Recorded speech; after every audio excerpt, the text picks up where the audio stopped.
Olá pessoal, nessa aula de hoje nós vamos aprender a calcular integrais duplas em coordenadas polares, certo? Valendo já para a segunda unidade desse curso de cálculo 3 no ensino à distância. Então vamos lá. Supõe então que a gente quer calcular a integral dupla na região de uma função f de x y dA, onde E vai ser uma região do tipo dessas figuras, mostrada na figura A ou B, uma região que tem uma simetria cilíndrica, ou seja, que o domínio é mais fácil de se escrever em coordenadas polares ou cilíndricas, depende do problema. Então, aqui na região A, nós temos, por exemplo, um círculo de raio 1, que a gente sabe que a equação em coordenadas cartesianas é dada por x ao quadrado mais y ao quadrado igual a 1. E em coordenadas polares é dada por r θ de maneira que 0 menor igual que r menor igual que 1 e 0 menor igual que θ menor igual que 2π. Aqui já estamos na região anelar, a região entre duas circunferências. A região que eu quero integrar aqui, por esse exemplo, seria uma região R entre um círculo de raio 1 e um círculo de raio 2. Então, o círculo de raio 1 é dado por equação x2 mais y2 igual a 1, e o círculo de raio 2, x2 mais y2 igual a 4. Então, a região seria, a região em coordenadas polares seria r θ de maneira que 1 menor igual que r menor igual que 2, e 0 menor igual que θ menor igual que π. E aí, como é que a gente faria uma integral desse tipo? Como é que seria isso? Então, a gente vai ter que lembrar como é que se... Primeiro vai uma pequena revisão, né? Eu assumo que isso aí foi visto lá na geometria analítica, mas vamos fazer uma pequena revisão a partir dessa figura aqui. Como é que se escreve como é que se escreve um ponto de coordenadas polares, certo? Então a gente sabe que um ponto aqui no plano XY vai ser marcado por XY, e em coordenadas polares é dado apenas por um ângulo θ e uma posição R, certo? Então, pelo teorema de Pitágoras, se aqui essa base desse triângulo vale x e a altura vale y, pelo teorema de Pitágoras a gente vai saber que esse R ao quadrado vale x2, ou seja, x ao quadrado mais y ao quadrado. De maneira que, por trigonometria básica do triângulo retângulo, a gente sabe que esse x aqui vai ser r cosseno θ, né? Já que o cosseno de θ é cateto adjacente, que é x pela hipotenusa, que é r, e o y vai ser r seno θ, certo? Já que o seno de θ vai ser o cateto oposto, que é y, pela hipotenusa, que é r. Ok? Então, a gente pode dizer que essa região são casos especiais do famoso retângulo polar, no sentido que a gente delimita um intervalo para o raio, então um raio de A até B, delimita um intervalo do θ, de alfa até beta, de maneira que eu fico com essa região R aqui de azul representada, dada por A menor igual que R menor igual que B, e alfa menor igual que θ menor igual que beta. Então, como é que eu vou fazer esse cálculo? Então, para calcular a integral dupla nessa região de f de x, y, onde R é um tipo retângulo polar, a gente vai fazer a mesma coisa que fez para a integral em coordenadas cartesianas. Vamos ter que encontrar aí uma forma de rima e ver como é que é feita essa equivalência. Será que é só calcular a integral com 1, ou será que esse meu elemento de área ele vai sofrer uma variação? Vou ter que ter uma correspondência do elemento de área em coordenadas cartesianas para o elemento de área em coordenadas polares. Então, o que eu vou fazer é pegar o intervalo AB e dividir em m subintervalos de largura RI. RI menos 1 e RI, certo? Como fizemos lá no cálculo 2. De larguras iguais a ΔR. Que aí, se eu tenho o raio maior for B e o raio menor for A, e eu tenho m intervalos, então a largura uniforme será B menos A sobre M. E o intervalo alfa beta também de ângulo também vão dividir em n subintervalos. Δj menos 1, θj. E larguras, então, Δθ igual ao maior ângulo, que é beta, menos o menor, que é alfa, dividido por n, que é o número de subintervalos. E aí ficamos com essa ilustração, né? Então aqui seria um retângulozinho RJ, que seria um retângulo, famoso retângulo polar. Então, quando eu tomo um limite muito pequeno, ele realmente vai ser aproximado de um retângulo. Então, esse retângulo polar aqui é que vai ser o retângulo que nós vamos entender como um elemento de integração DA, certo? Então, esses círculos vão dividir o retângulo polar em retângulos menores na figura, certo? Os círculos R, I e θ igual a θI, ok? De maneira que o centro desses retângulos vão ser pontos que eu vou chamar de R estrela e θ estrela, que vai ser o valor médio das extremidades, né? Um meio de RJ menos 1 mais RJ, um meio de θJ menos 1 mais θJ, esse aqui é o centro do subretângulo. Então, vamos calcular então a área de cada retângulo desse RJ, usando o seguinte fato, né, que a área de um setor do círculo de raio R e ângulo central θ é um meio de R ao quadrado θ.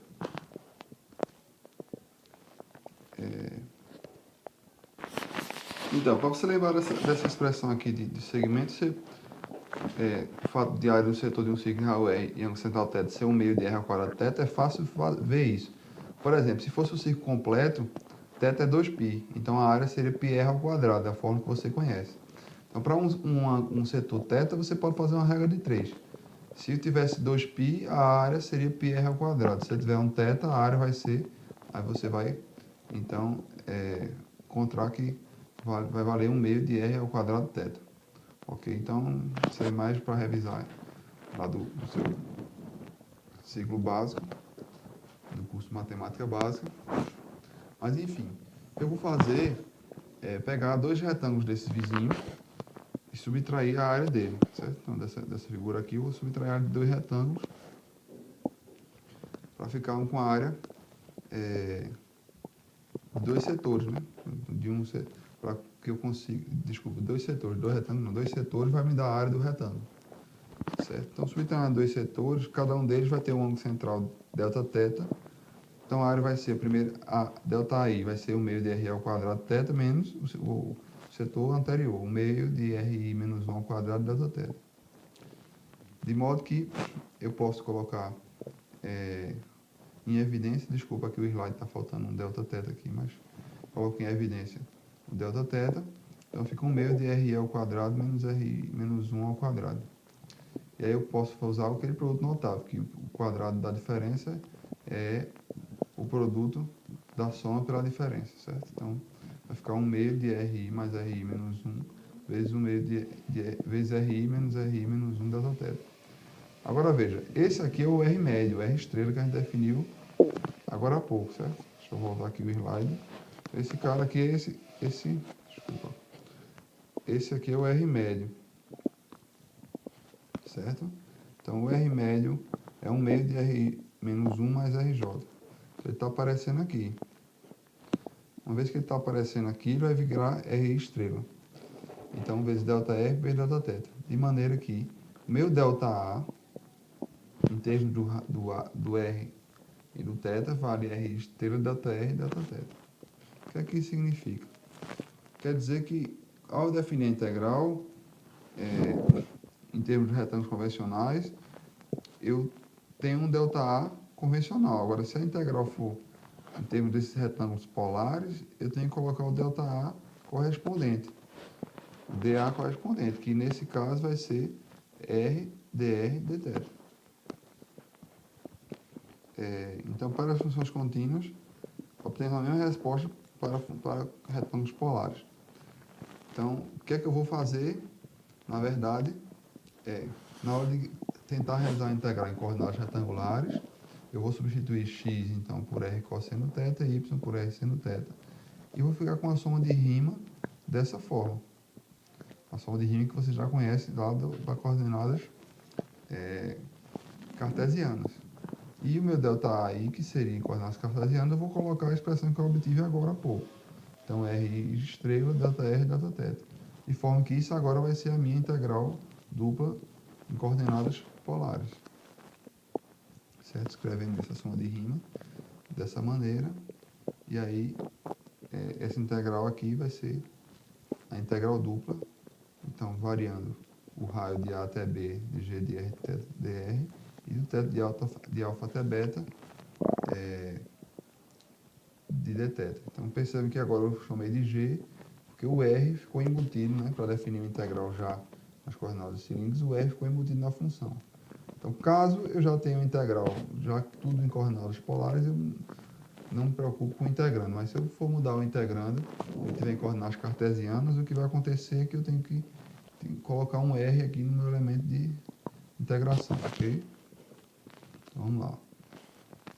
Então, é isso que aconteceu aqui. Para integrar uma função f de x, y, dA, eu tomei esse limite com umas fatias no R, m fatias então no R e n fatias no θ, naqueles retângulos polares pequenininhos, e o f agora ficou de r cosseno θ, ri cosseno θj, ri seno θj, estrela, delta a i. E aí esse delta a i é que foi o meu r dr dθ. Então, tomando esse limite, chamando isso aí de g, a gente ficou com o integral de f de r cosseno θ, r seno θ, r dr dθ. Okay? E aí, se f é contínuo no retângulo polar, então, se eu tiver um raio entre A e B e um θ entre alfa e beta, eu vou poder escrever a integral dessa forma. Okay? Então, essa forma diz que para converter de coordenadas retangulares para coordenadas polares, o que eu tenho que fazer é simplesmente escrever x como r cosseno, y como r seno de θ, usar o limite de integração adequado para r θ, e onde tem maior índice de erro, que você tem que ter maior cuidado, é trocar dA por r dr dθ. Certo? Cuidado para não esquecer esse r, certo? Se você esquecer o r, a questão vai estar totalmente errada.